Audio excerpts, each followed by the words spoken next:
Kikou, Sigitou. Bon, comme promis, on va tenter une mini-campagne que j'ai baptisée Justice League, en référence au DC. J'ai essayé d'améliorer le setup, c'est pas ouf, mais c'est un chouï mieux. Donc, on reprend les règles de juste avant. Je fais juste un récapitulatif. Donc, Batman étant le chef du groupe de la Super League, il fait toujours partie de toutes les missions.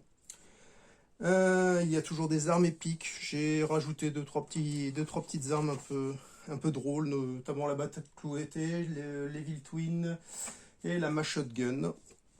Voilà, toutes les armes font un seul point de dégâts par réussite. Donc, les super-héros, on a Batman, donc avec ses deux machettes. Alors, attends, hop, je vais un petit peu de zoom. On aura Batman avec ses deux machettes. Allez, ça zoome, ça se met au point, mise au point. Voilà, il a deux hachettes, donc il démarre avec deux hachettes. Ensuite, nous aurons Aquawoman, donc elle n'a pas changé par rapport à la vidéo précédente. Elle démarre avec portée 0,1, non 2D 2 et touche sur 3+. Nous avons ensuite le Flash. Le Flash, quant à lui, il va toucher à 0 de portée, donc que du corps à corps, 3D 4+. Nous avons Green Lantern, qui a un petit peu changé, parce que je trouvais que c'était dommage d'avoir Aquawoman et Green Lantern avec les mêmes caractéristiques. Donc le Green Lantern, lui maintenant, il touche sur du 0,1.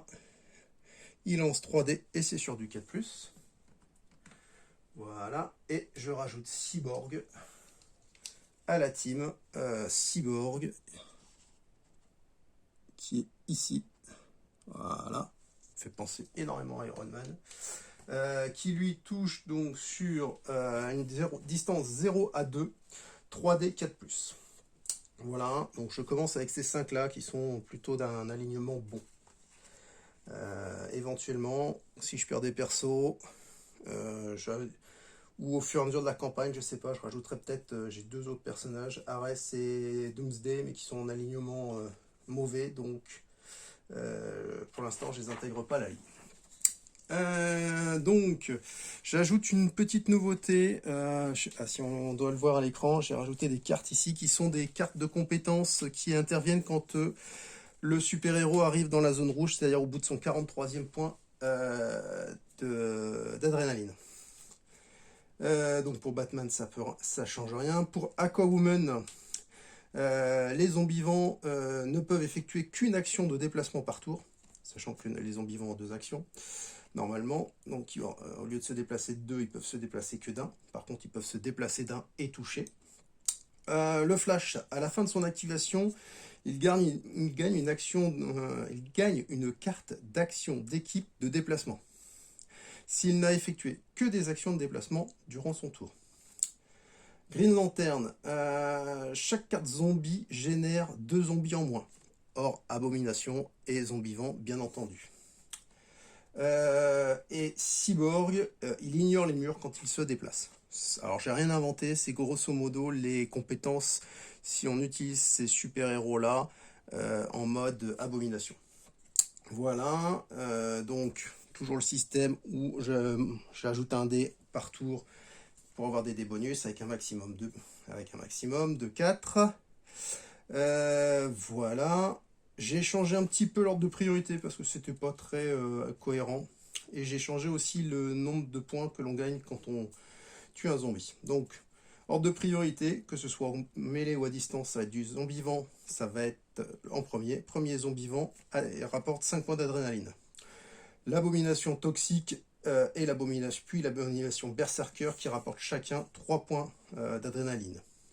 Les fatigues toxiques et les fatigues berserker qui rapportent chacun 2 points d'adrénaline. Grosso modo, c'est le nombre de points de vie.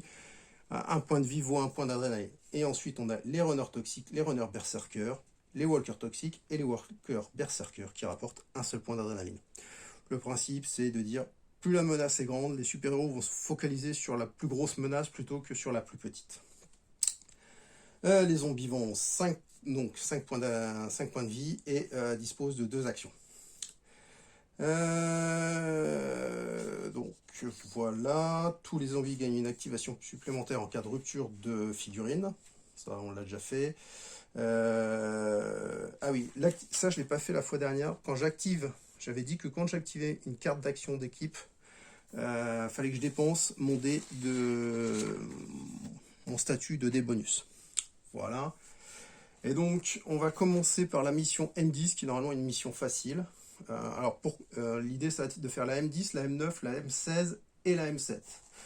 Pourquoi? Parce que ce sont des scénarios avec 4 tuiles, et pour l'instant, mon setup ne me permet pas d'avoir des grandes maps, ou alors vous allez juste avoir des points sur l'écran, parce qu'il va falloir que je filme de très très loin. Et on y va crescendo, donc la M10 c'est facile, la M9 c'est du médium, M16 médium, et la M7 pour finir c'est du hard. Et donc quand je vais prendre un pion objectif, ça me rapporte une action, une carte de groupe. Ça me rapporte une carte de groupe et 5 points d'adrénaline, et les caisses rapportent une arme épique. Et dans ce scénario-là, dans les scénarios, on va rajouter le fait que quand je prends un objectif, je sauve un survivant. Donc je vais prendre un héros des saisons précédentes. Voilà, par exemple, elle.